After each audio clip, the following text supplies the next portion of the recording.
You're listening to the Balanced Educator Podcast, episode number 45. Welcome to the Balanced Educator. We're your hosts, Kaylee and Josiane from Educalm. Our intention is to equip and empower you to feel more calm, balanced, and joyful in all aspects of your life.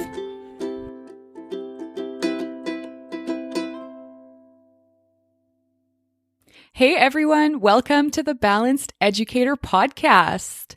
If you haven't done so yet, we invite you to subscribe so that you can hear us every Monday when our new episodes come out. You can do so in iTunes, and while you're at it, we invite you to leave us a review. Your reviews mean the world to us, and when you leave a review, it really helps others to find the podcast and to enjoy it. We also invite you to share about it with your friends. We know that word of mouth is the best way to spread the word. So thank you so much. Now, this week, we are interviewing an Educalm Teacher alumni and an Educalm Classroom ambassador, Renée Lapointe. Renée is 21 years old and a first-year teacher. She teaches grade 1 in a French school in Winnipeg and spends her leisure time traveling. She believes in a balanced life and does so by practicing yoga, going to the lake, spending time with her amazing friends and her wonderful family, all while practicing meditation on a daily basis. Renée has a strong inclination for adventure and has learned to surf, longboard, skate, and hoop as an adult. We are so excited to have her on. But before we get started with the interview, we would like to remind you that we are going to have a really awesome free online workshop coming up really soon. We did it in the summer and it was a huge success, and we're bringing it back. It is a workshop for educators to learn how to ditch the feeling of overwhelm today, to feel calmer and more balanced with a powerful strategy that we are going to teach you. So what you'll learn is what really causes overwhelm. And a hint, it is not your to-do list. How overwhelm works biologically in your brain and body, and our powerful strategy called the Mindful 3 for feeling calmer and more balanced even at the most stressful times of the year. For example, maybe report cards, maybe right before Christmas or right before the end of the year, parent-teacher meetings, etc., etc., etc. So we will be hosting 2 time options. The first one is on December 8th at 11 a.m. Central Time, and the second one will be on December 13th at 8 p.m. Central Time. So those are the 2 time options. And if you are interested in joining, we would love to have you. There are limited spaces, so make sure you grab yours. You can go to www.educalm.com/free workshop, and Educalm is spelled EDUCALME. We're really excited to see you there. Kaylee will be hosting it. I'll be in the chat, and yeah, see you there. All right, so now let's get into the interview. All right. Hello, Renée. Thank you so much for being here with us on the Balanced Educator Podcast. Hi, how's it going? I am doing great. I taught today and it's a full moon, so it was a fun day in the classroom. Yeah. We were using a lot of Educalm strategies today. Yes. Oh my gosh, my students totally felt the full moon last time, and today it was actually so smooth. So I was like, okay, we're good. That's awesome. Yeah, it was wonderful. It's probably good to not have the expectation that it's going to be bad on the full moon, but it's funny. Exactly. I didn't didn't really recognize it was the full moon until I was like, man, what was up today? And then I was like, oh, it's the full moon. Yep. That makes sense. I usually like notice after my day, I'm like, well, what is going on in the universe right now? Like after I've had a crazy day. But yeah, today was awesome. So yeah. That's great to hear. So Renée, can you tell our audience a little bit about yourself? Well, it is my first year as a teacher. I am teaching grade 1 this year in a French first language school in Manitoba, Canada. And we started a yoga club at our school this year, which is new to our school. So for all staff and students, so everyone's kind of loving that. And I've always really been into yoga, so it's pretty fun that I get to implement that in my school also this year. I love to travel, just have, really fun adventures and new experiences. So teaching has definitely been a new experience and adventure all in itself this year. So, I mean, it's only end of October, but already it's like, wow, a lot has happened and I have learned a lot. Yes. As a teacher, you are constantly a student. You're learning the things that you're teaching before you teach them. And then you're learning how to be a better teacher and you're learning all the strategies that come with teaching. And you're learning how to be kind of the like quasi, especially in your age, kind of the like semi-parent to like 20 something kids in your classroom. So a lot of learning in the first year. Oh my gosh, yes. Yeah, definitely. Especially the like raising the students kind of thing. I kind of had a realization this week and my principal, we like had a little chat and he's like, you realize like for some of these kids, we're basically like there as like a parent, like we have this whole other job. And I was like, totally, like I can totally relate to that. And like it is very challenging and can be kind of stressful, but at the same time, like what a great gift, It truly is. That's one thing that I always kind of felt that way in high school, when I was teaching high school, but I always felt more like I was kind of like a mentor to my students. Mm-hmm. But now that I'm teaching in elementary school, it's like, yeah, you really do feel like you're part of the team raising them and you interact with them so much. And I mean, I get like 1 million hugs a day and my students tell me they love me and it's like it's adorable. The best, honestly. Like, oh yeah, they are the best. Like the young ones are so cute. I have no idea what high school would be like, but I imagine it's a completely different world. Okay, so this just reminded me, funny story, that when I was doing my practicum, I taught your biology class. Yes, I remember that very well. Okay. I do remember. Kate, you were really great. Like for being a student teacher, I look back at myself being a student teacher and I was like, you had some pretty interesting stuff going on in biology. I love that class. That's really good to hear because it's funny because it's like I was such a newbie. Yeah, and it gives me confidence because it's like they probably thought I was good during my practicum too, like you don't realize when you're a student or anything. So yeah, it's pretty funny. So funny. So Renée, you took our Educalm Teacher course in August. Yes. And you're also doing Educalm Classroom in your classroom. So you've got like the full experience of Educalm from the teacher side and then from the classroom side. Can you tell me what taking the course this summer was like? So you went into it as not actually having taught yet. So what made you decide that you wanted to take the course? Like I have just heard so many things from so many teachers about the first year teaching just being absolutely chaotic. You don't even know what you're doing in the first year. It takes a full year to, get your things together. And so I was kind of like preparing myself for that and preparing myself for kind of like the worst, but also very excited. Like I was so excited to get into it.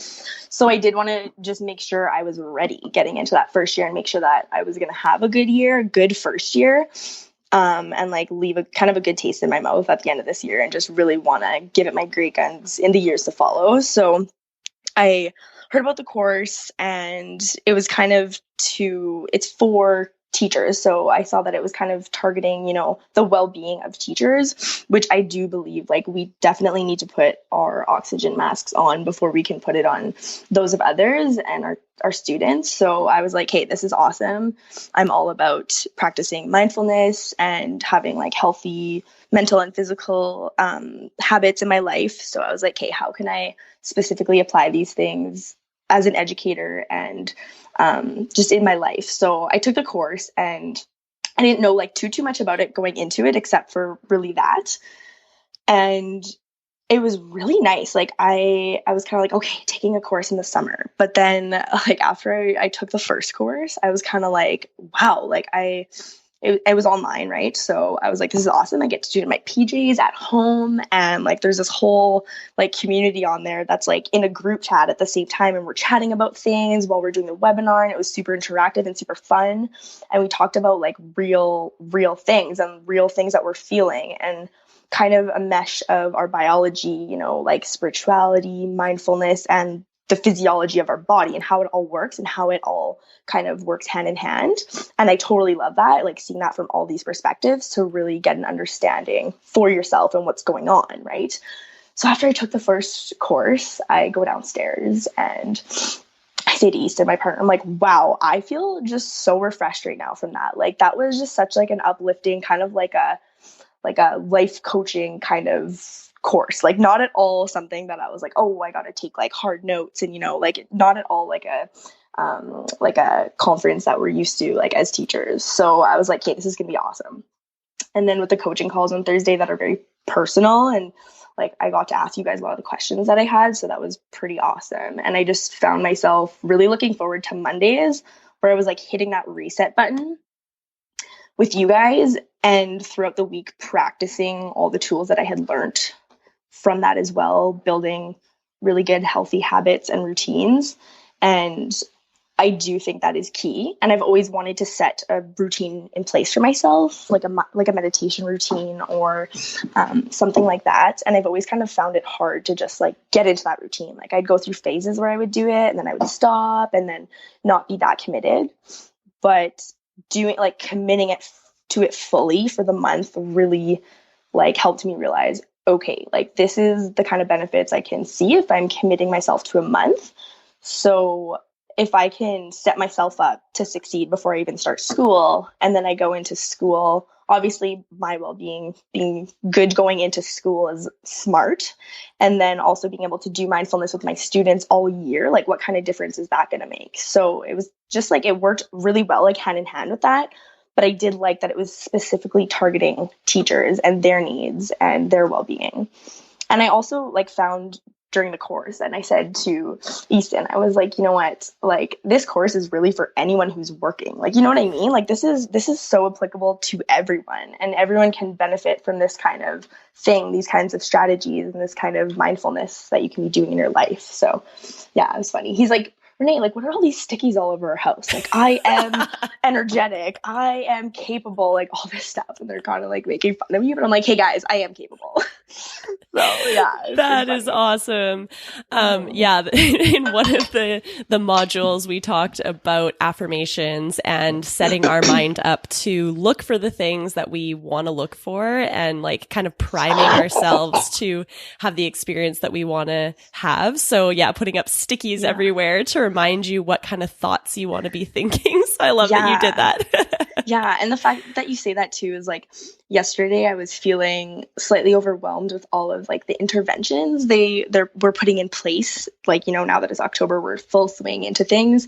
And in grade 1 especially, we have lots of like reading interventions, math interventions, and they wanted to add more. And I was kind of like, oh my gosh, like feeling overwhelmed.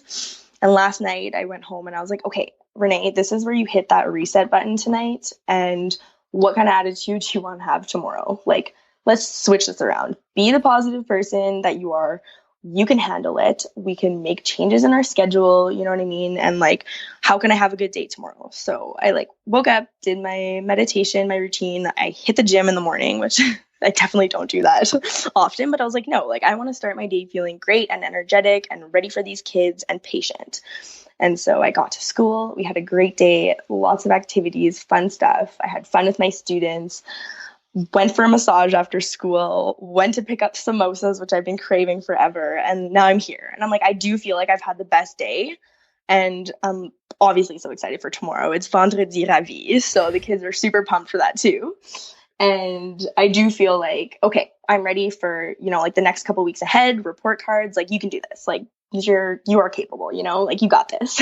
So that sounds amazing. I wish that when I was in my first year of teaching that I had this toolkit that you just explained. Like you took yourself from being in a phase of feeling overwhelmed and feeling down and worried and stressed. And then you're like, you didn't stay there. You're like, wait, I have all these tools that I can use. Yeah. And I like that you said you like created the morning that was going to set you up for feeling good during the day. And that's a big thing that we had done during the course, which is to practice creating a morning that brings you the feelings that you want to feel throughout the day. So that's exactly. Nice. And like, it's not always easy being like trying to switch that mindset or that attitude, right? But I was like, okay, I don't want to feel like this. And I don't want to feel like I'm being impatient with them, because that totally reflects on my students too, right? Like if I'm a little impatient one day, like that's the tone, like it sets a little bit of the tone for the day. So whatever we're doing and however we're acting and the feelings that we're emitting, like they can for sure feel that. So if I'm already coming into the day feeling better, feeling more relaxed and calm and ready for the day and more patient, it totally reflects on my class and we have a great day together. And like, yeah, it's just so much better, you know? So that is awesome. So what would you say was your biggest takeaway from the course? Like what really stuck with you? For me, it was the creating of the routine. I am like a very routine, like I do like structure and routine and being organized and having like goals for a week, like making goals for a week and even like writing them in my day planner. So having that, you know, cue, routine, reward triangle and really understanding that and what goes on in your brain at the same time as what goes on in your body, and then how to basically train yourself into doing that until it becomes a habit and you don't even think about it.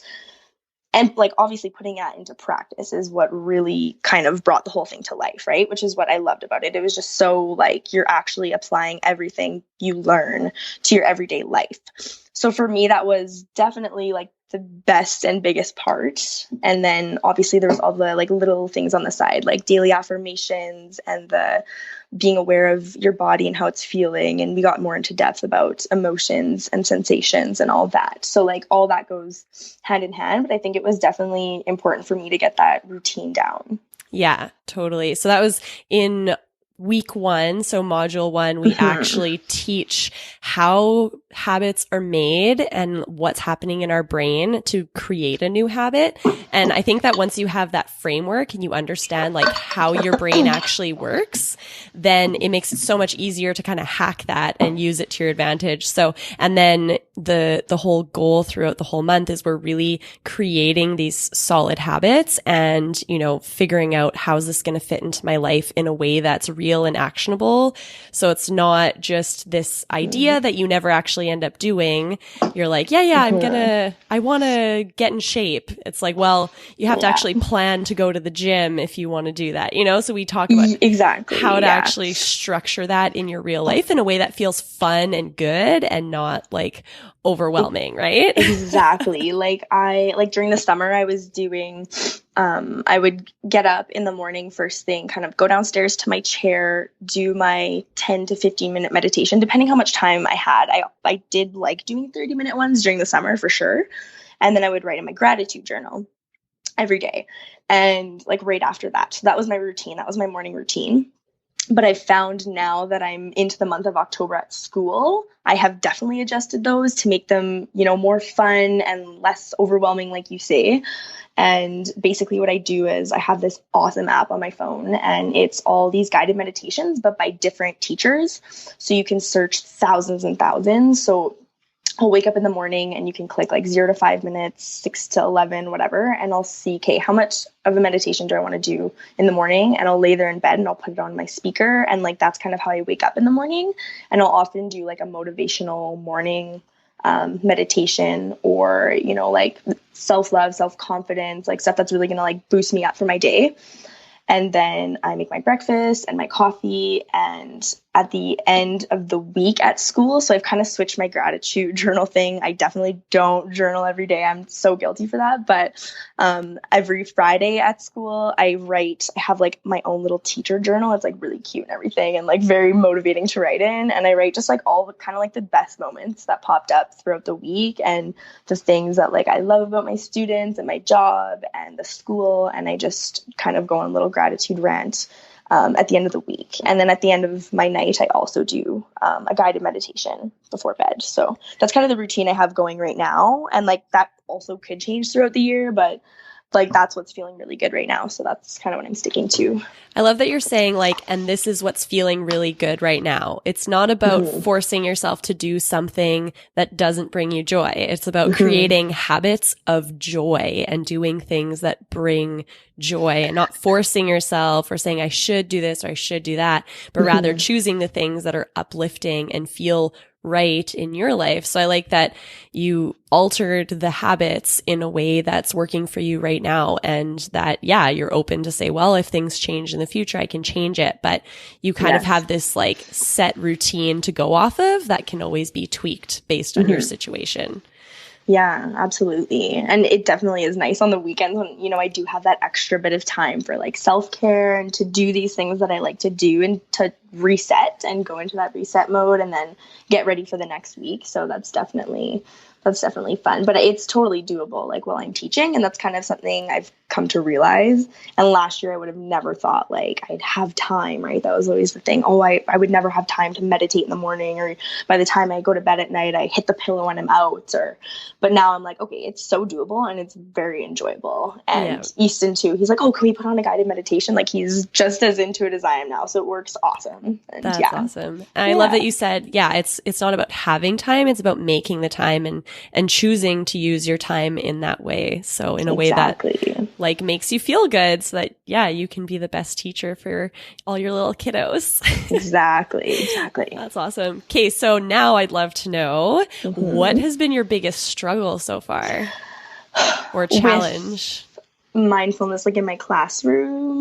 Anything that's coming up in your life right now as it's your first year of teaching, and, you know, what's been the biggest struggle for you? Or challenge. I don't want to say struggle. Let's say challenge, because that's something that you can overcome. Well,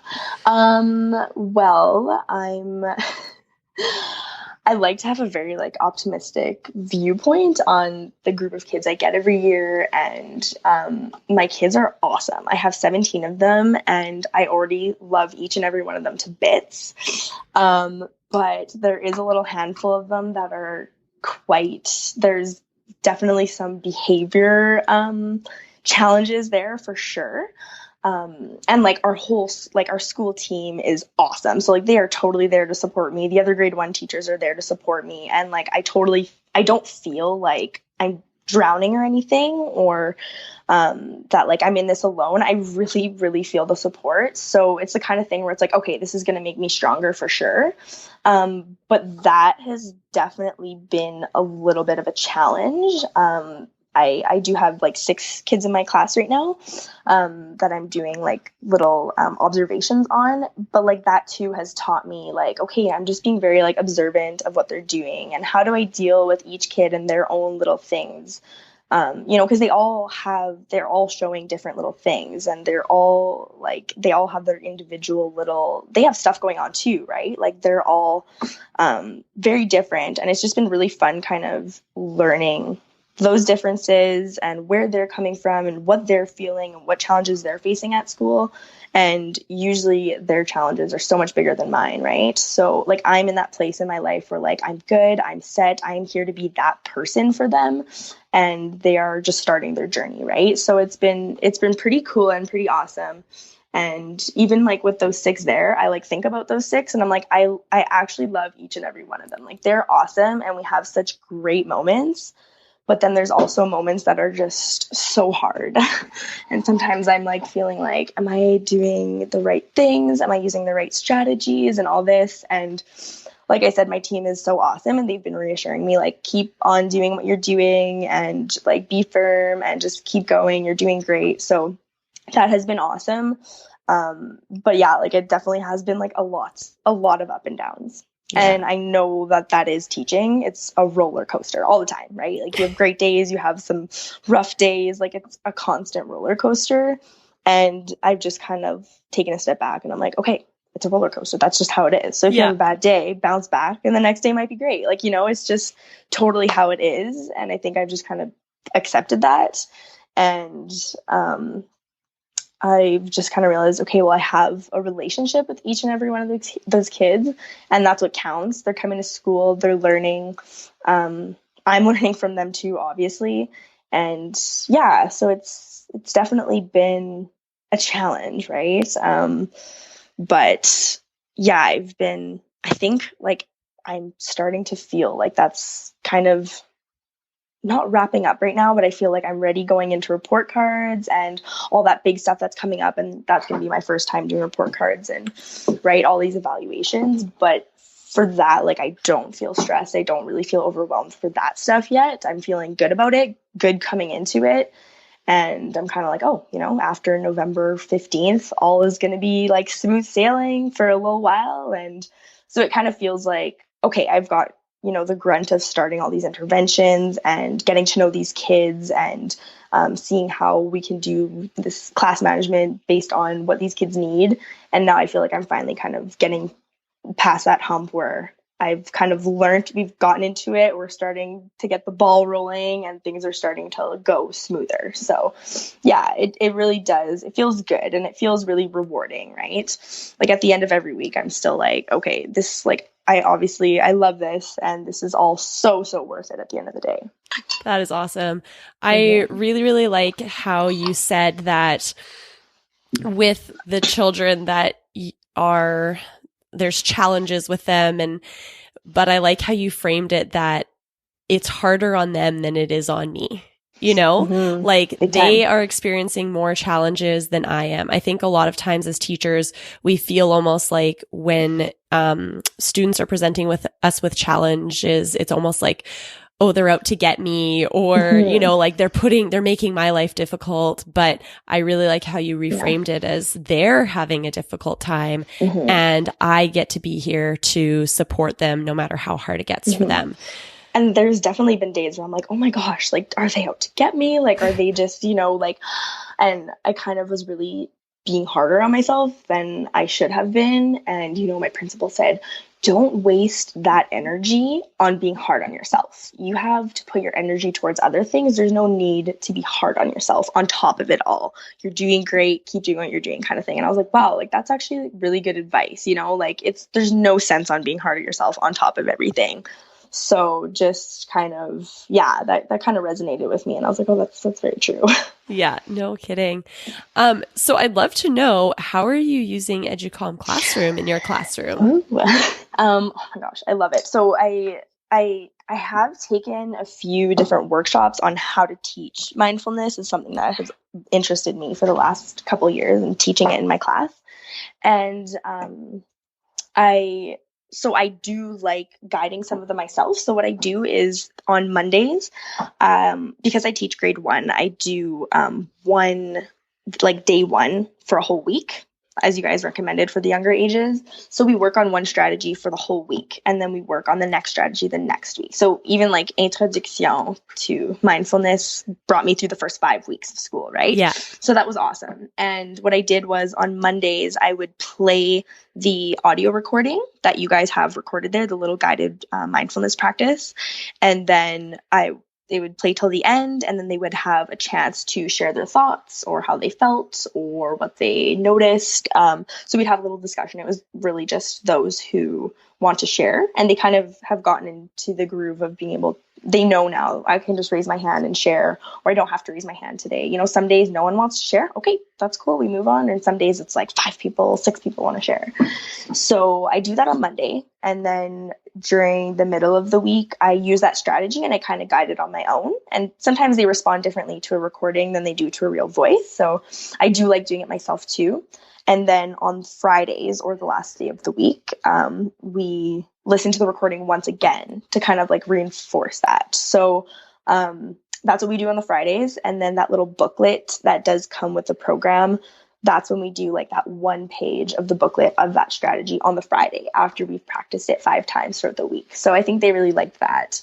And it's nice because they can represent that in little pictures, and they'd have like there's little sentences like, what did you notice? How did you feel? And I would write out their sentences on the board, and they would write kind of how they felt and what they liked about it or what they noticed. So yeah, that's basically how I use it. And it's been good. But yeah, there obviously has been challenges with the mindfulness practice itself in the morning. And at first they were kind of like, a couple of them were kind of like, oh, like, I don't want to do this, or like making a lot of noise during the practice, or like purposely like talking to friends, or like tapping and making different noises and stuff during the practice. And at first it was like really hard to just sit there and like model it and not be like, hey, shh, right? Like, stop talking. So that was a challenge for me in itself, just to be like, okay, model what it's supposed to look like, and they'll soon follow suit. And like, there is still stuff like that. Like, if we have one day where nobody kind of disrupted, it's like, it's rare, but it's like a success. And like, the kids will notice and they'll point out like, well, it was really difficult today because so-and-so was, dérange. I'm trying to think of the English word. Like, bothering me. Yeah, it was bothering me, or like disrupting me. And I was like, okay, yeah, like that's whatever, move on. And like a couple people would say that. I'm like, okay, and like, what are the positives we could take out of this lesson and stuff? So it was funny that like they'd notice that and they would bring it up. So they were kind of like sending the message to the others, like, I want this moment for relaxation and to like center myself. So can you not disturb me? Like, right. And we did have this discussion, like, let's be respectful of others around us. And even if we don't want to close our eyes and fully participate, and, you can sit there and be still, take the time. We don't have to, we can be respectful of the people around us while we're doing that. Right. So that was good. And then I think it was on Tuesday this week, it was like virtually just quiet like the whole time, and it was awesome. And the kids had like so much takeaway from it, and they're like, oh, I felt calm, I felt happy, I felt like I was on a cloud, I felt like I was dreaming. Like, they have really funny answers. I thought about my family. One of them was like, I thought about monsters. I'm like, okay, interesting. Like, Halloween's coming up. Yeah, like their mind is just like wandering, but I'm like, that's okay. Like, yeah, so they're pretty cute. It's been like a whole learning experience for me, making this a routine in my classroom. Like, I did try doing it during my practicum, but it wasn't consistent and I didn't follow through with it. And I was really happy that this year I could start September to June and see like what difference this is going to make in my classroom. So, and I think now they've realized it, like, this is a thing that we're doing every day and we're doing it for the rest of the year. And this is why we need to practice it, right? So it's pretty funny. It's also the ones that are kind of like, oh, I don't like mindfulness, or I don't want to do this, or that need it the most, like, so it's like, okay, just try using your breathing strategies. And it's funny because 2 of my students that I can think of that kind of always have to have a comment about it or don't want to participate.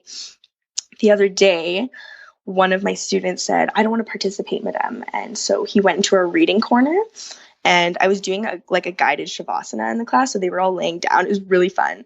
And I was just walking around the class, and I go near the reading corner and I see him in there, and he is sitting cross-legged with his peace fingers on his lap, just sitting there and like eyes closed. I was like, are you kidding me? I'm like, that is mindfulness, my friend. Like, you are doing it. Like, so it was pretty cute. Like, it was pretty funny. I was like, that's awesome. So sometimes it just like has to be their own idea, right? Or it has to be on their own time, and then they really enjoy it. And my other little guy, who's always like, oh, we're doing this again. Like, he's always at the yoga club that we've started on Thursdays. Like, he's there whenever he can be. So I'm like, okay, like, you want to participate in these things, and you do like, the feeling of relaxation and calming yourself.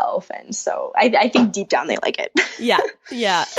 Yeah. I think deep down most people do, but they're kids, and just like adults, some days like my mindfulness practice is awesome some days, and some days it feels frustrating, and like we have a full range of emotions. And when you have, 17 or 20 or 25 kids in your class that are all having their own experiences that day, you're bound to get a wide variety of what that practice looks like in a week and over the course of a month and over the course of a year. So I think as teachers, we just have to remember to have boundaries of what is allowed and what isn't, but also give them the flexibility to have their own experience as much as possible. So it sounds like you're doing a great job.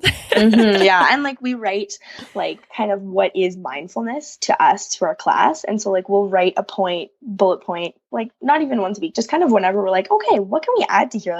Have we been learning things in the last week or the last 2 weeks? What can we add to it? And so we've just slowly been adding to this poster that we're making, and then we'll probably laminate it and whatever and have it for our class. But it was funny because one of the kids, he was kind of I was what do you guys think? Is it easy? Is it difficult? He was it's hard. And I was yeah, good answer. You're right. It is difficult. So I wrote down mindfulness is a practice that is difficult. It is not an easy thing. You're right. And he was kind of oh, he didn't want to be right or have a say in putting it on the poster. But I'm great answer. He's wait, I was trying to act out, and then you were okay with that. I don't know how to feel. I added it to a poster. Take that. Yeah, it was pretty funny. So they're cute. That is really cute. And then there's some kids that are oh, madame, when I did my mindfulness practice this morning when I was at home or when I was in bed, I'm wait, what? They're I'm you do this before you come to school? They're yeah. I'm oh, that's so cute. Or some of them do it in the car, they were telling me on the way to school. Or they'll just use the 5-finger strategy or the balloon strategy, stuff like that. They'll tell me that they're using it outside of the classroom. So I'm okay, that's awesome. Clearly they love this. Even if it's benefiting, 5, 6 of my kids, at least it's benefiting those probably more than we know, right? Yes, exactly. And yeah, in terms of anything that we teach in the classroom, not every student is going to gobble up every single lesson we give, right? They're not everyone is meant to take away a big chunk of that lesson. But from teacher to teacher, from year to year, from week to week, they're going to pull out what's most important for them in their lives, and then they're going to use it in the way that's right for them. So if that means that in the morning they're doing their strategy, or when their sibling upsets them, they have 5-finger breathing or balloon belly breathing to be able to calm down and let those emotions pass and make a good choice. I don't know how many kids have told me I didn't hit my brother yesterday because I did 5-finger breathing instead. And you're good job. That's the best. Yeah. And that's why it's so awesome to have a variety of types of things you're doing in the class, whether it's art or using the kinesthetic intelligence. Mindfulness is another one that there is that small handful of kids that are totally gonna really benefit from it. So it's totally worth trying a bunch of different things in your classroom and all this variety of way of learning. And it's definitely going to reach certain kids each time, hopefully. And hopefully you can try to reach all of them in the end. But yeah, that's pretty difficult too. But yeah.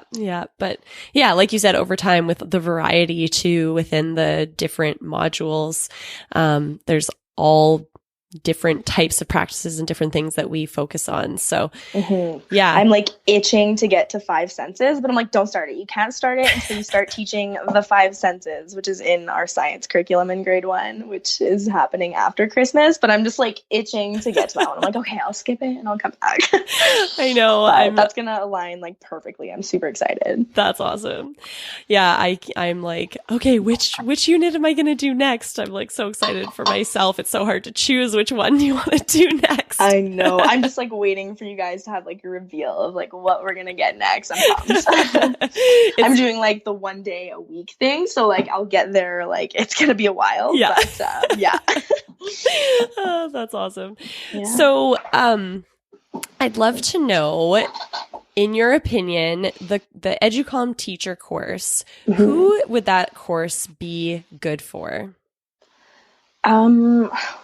Honestly, like I said, it's very practical for a wide variety of people. A lot of my friends who it's their first year teaching or they're just starting out, I've told them about it, and I'm this will just totally change your perspective on things and set you up for a healthy mental just lifestyle going into teaching, which is so important. It's such a mental game, and I think that's obviously going to be very useful for teachers that are starting out, but also teachers that are like in the middle of their career, the end of their career. I see how this would benefit basically anyone, or anyone who's working, right? Like anyone who has a job or is responsible for something. Like these are just basic life skills that I feel like it would benefit everyone to have these kinds of skills and set these healthy routines in place for them personally. But I love it myself. So, and I found that it really helped me, but yeah. Awesome. Well, thank you very, very much, Renée, for sharing your experience with us and for telling us about how your year is going so far. And I think that you shared a lot of things that lots of teachers, no matter where they are in their career, are going to get ideas of little takeaways that they can do in their classroom. So thank you. Yeah. Thank you so much. Yeah, that was fun. I really appreciate you having me. No problem. We will talk to you again soon. All right. Awesome. Thank you. So we loved having the chance to interview Renée months after she took the Educalm Teacher course to learn how it's still affecting her today, how it still has positive effects. So awesome. Now, your exit ticket for today is to go ahead and register for our free upcoming online workshop. We will be teaching the Mindful 3 strategy that has completely transformed our lives, that has transformed our Educalm Teacher alumni's lives. So, educators, learn how to ditch the feeling of overwhelm today and feel calmer and more balanced with this powerful strategy. So you can register at www.educalm.com/free workshop, and we will also put that in the show notes for you. Now, what are we up to this week? We are getting ready for the workshop, putting on some of the final touches. We are working on some content creation for Educalm Classroom, and we are starting to put together our second round of the Educalm Teacher course. So a little bit at a time, getting ready for that. And that's pretty much it. It's actually so crazy that it is already December and it seems like Christmas is not very far away. Time flies when you're having fun. So I hope that you have the most amazing week with your kiddos, and may you have a little bit of time this week for some self-care before Christmas. Have a wonderful week, everyone. See you next Monday.